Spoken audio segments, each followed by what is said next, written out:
sur #Protestant 2.0, c'est vendredi le 4 septembre. Je suis heureuse de vous retrouver en ce matin. On va partager ensemble un extrait de l'évangile de Marc. On est dans le 10e chapitre, un épisode intéressant à partir du verset 17 où Jésus va rencontrer un homme particulier.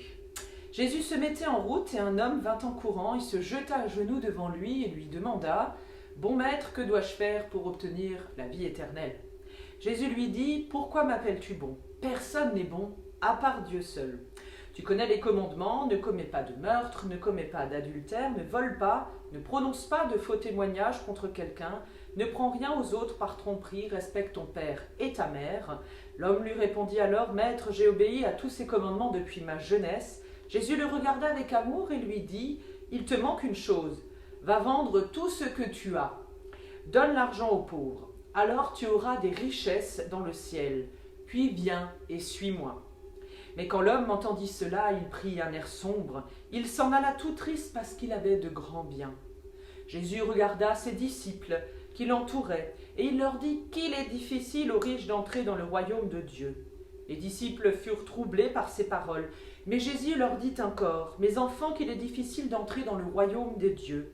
Il est difficile à un chameau de passer par le trou d'une aiguille, mais il est encore plus difficile à un riche d'entrer dans le royaume de Dieu. » Les disciples étaient de plus en plus étonnés.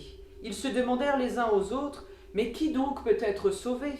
Jésus les regarda et leur dit « C'est impossible aux hommes, mais non à Dieu, car tout est possible à Dieu. » Alors Pierre dit à Jésus « Écoute, nous avons tout quitté pour te suivre. » Jésus lui répondit « Je vous le déclare, c'est la vérité. Si quelqu'un quitte pour moi et pour la bonne nouvelle sa maison, ou ses frères, ses sœurs, sa mère, son père, ses enfants, ses champs, il recevra 100 fois plus dans le temps où nous vivons maintenant, des maisons, des frères, des sœurs, des mères, des enfants et des champs, avec des persécutions aussi, et dans le monde futur, il recevra alors la vie éternelle. Mais beaucoup qui sont maintenant les premiers seront les derniers, et ceux qui sont maintenant les derniers seront les premiers. » Il fallait oser avoir un tel discours à cette époque-là, surtout envers les plus fidèles que Jésus, et dont Jésus était entouré, ses disciples. Voici donc ici un homme qui s'approche de Jésus. Il respecte, en tout cas a priori, très scrupuleusement les commandements de la loi juive. Mais c'est un homme qui reste inquiet toutefois. C'est difficile de passer de la bonne volonté qu'on peut avoir à faire un choix radical dans sa vie.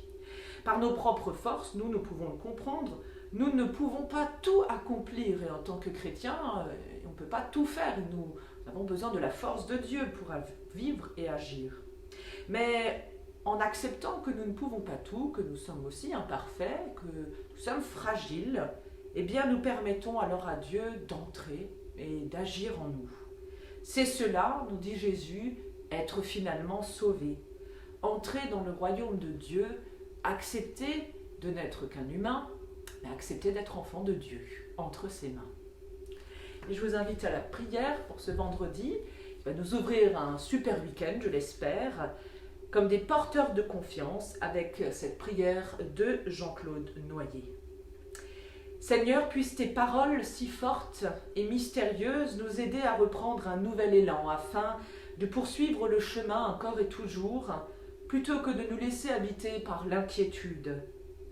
Ouvrons grand la porte à cette paix que toi tu nous offres, la paix du cœur. Oui, il y a en nous d'infinies énergies de compassion. Il y a un bonheur dans le don de soi pour les autres. Avec toi, nous construisons des passerelles entre nous, surmontons nos divisions partout où nous sommes, dans nos familles, au travail, dans nos immeubles, dans nos quartiers, nos villages. Viens Seigneur te faire proche pour libérer en nous cette force d'amour. Viens nous aider à nous pacifier nous-mêmes afin de porter la paix aux autres. Avec toi, apprenons à devenir des porteurs de confiance. Amen. Je vous souhaite un super bon week-end dans la paix de Dieu. Je vous dis à demain matin pour la prière du petit-déj et on se donne rendez-vous ce dimanche pour un temps de célébration en vidéo. Ça sera certainement à Mittesheim et ça va être chouette. Alors je vous dis à bientôt.